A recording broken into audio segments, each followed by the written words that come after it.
Assalamualaikum warahmatullahi wabarakatuh. Selamat pagi dan salam sejahtera untuk kita semua. Yang terhormat Ibu Yeti Husnul SEMM sebagai dosen pengampu, serta rekan-rekan mahasiswa yang saya hormati.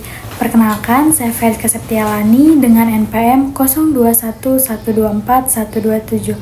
Saya mahasiswa program studi manajemen Fakultas Ekonomi dan Bisnis Universitas Pakuan.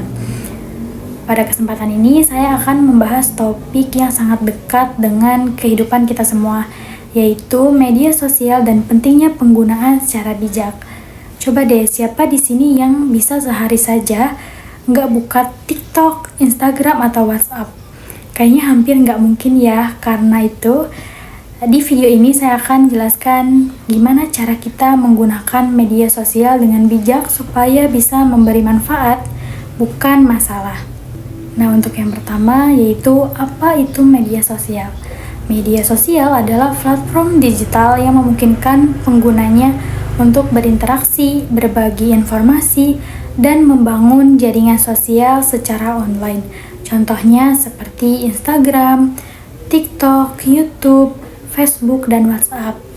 Media sosial memudahkan kita berkomunikasi tanpa batas waktu dan jarak. Namun, di balik kemudahannya, kita juga perlu bijak supaya tidak menimbulkan dampak negatif atau penyalahgunaan. Selanjutnya, tujuan dan peran media sosial. Awalnya, media sosial diciptakan hanya untuk mempererat komunikasi antar manusia. Namun, sekarang perannya semakin luas, mulai dari edukasi, promosi bisnis, hiburan, hingga berbagi kreativitas.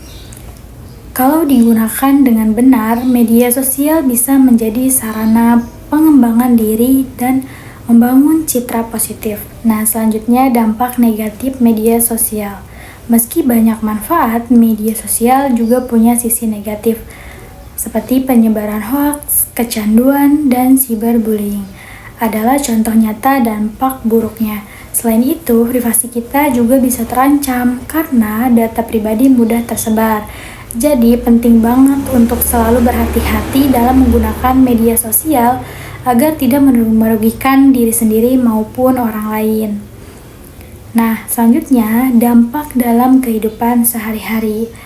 Media sosial bisa memberikan pengaruh besar pada kehidupan kita kalau digunakan secara berlebihan. Yang pertama, waktu belajar berkurang karena terlalu sering online. Terlalu lama main media sosial bisa bikin kita lupa waktu, yang akhirnya waktu belajar atau bekerja jadi terbengkalai. Nah, yang kedua, rasa cemas akibat perbandingan sosial. Sering membandingkan diri dengan orang lain di media sosial bisa menurunkan rasa percaya diri dan menimbulkan stres. Nah, untuk yang ketiga, kurangnya interaksi langsung di dunia nyata. Karena terlalu fokus di dunia maya, interaksi langsung dengan keluarga dan teman-teman nyata bisa berkurang. Nah, untuk yang keempat, perilaku konsumtif karena tren media sosial. Banyaknya iklan dan tren di media sosial membuat kita mudah tergoda membeli sesuatu yang sebenarnya tidak terlalu dibutuhkan. Jadi, penting banget buat tahu batas waktu dan tujuan dalam menggunakan media sosial supaya tetap seimbang. Nah, untuk selanjutnya yaitu gunakan secara bijak. Biar media sosial tetap membawa manfaat, kita harus tahu cara menggunakannya secara bijak. Untuk yang pertama yaitu batasi waktu penggunaan harian. Gunakan media sosial seperlunya saja, jangan sampai menyita waktu produktif. Yang kedua, cek kebenaran informasi sebelum membagikan. Jangan langsung percaya atau membagikan berita yang belum jelas sumbernya supaya tidak ikut penyebaran hoaks. Yang ketiga, gunakan media sosial untuk hal positif. Memanfaatkan media sosial untuk berbagi ilmu, promosi usaha, atau hal-hal yang memberi dampak baik. Yang keempat, hargai perbedaan pendapat dan jaga etika. Selalu perhatikan cara berbicara dan berkomentar agar tidak menyinggung orang lain. Kalau kita bisa menerapkan 4 hal ini, media sosial pasti bisa jadi ruang yang sehat dan bermanfaat. Selanjutnya ada tips praktis bijak bermedia sosial. Yang pertama, tentukan tujuan sebelum membuka aplikasi, supaya kita nggak asal scroll dan buang waktu tanpa arah. Yang kedua, hindari debat dan komentar negatif. Daripada berdebat nggak jelas, lebih baik fokus ke hal-hal yang positif. Yang ketiga, gunakan untuk belajar dan menginspirasi. Misalnya, mencari ide, belajar sesuatu, atau berbagi inspirasi. Yang keempat, pikirkan sebelum posting.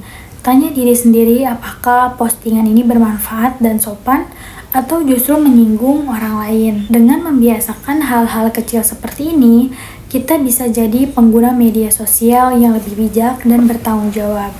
Selanjutnya, manfaat jika digunakan dengan bijak. Kalau digunakan dengan bijak, media sosial bisa memberi banyak manfaat.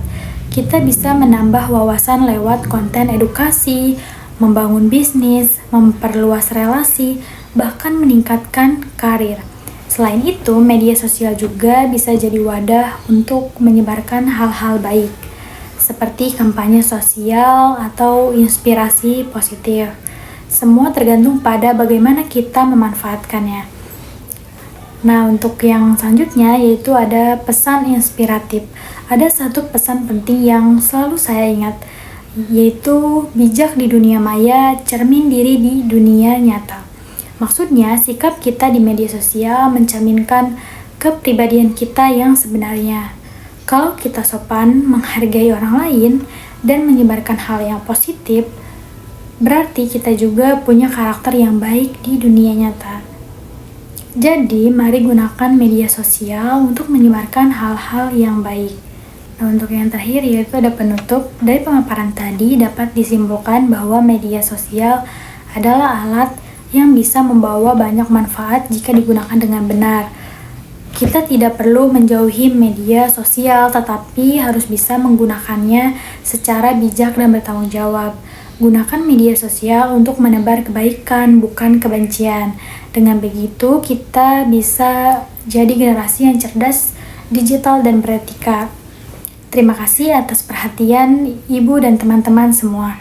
Semoga presentasi ini bermanfaat dan bisa menjadi inspirasi bagi kita semua untuk menjadi yang lebih kreatif dan mandiri. Wassalamualaikum warahmatullahi wabarakatuh.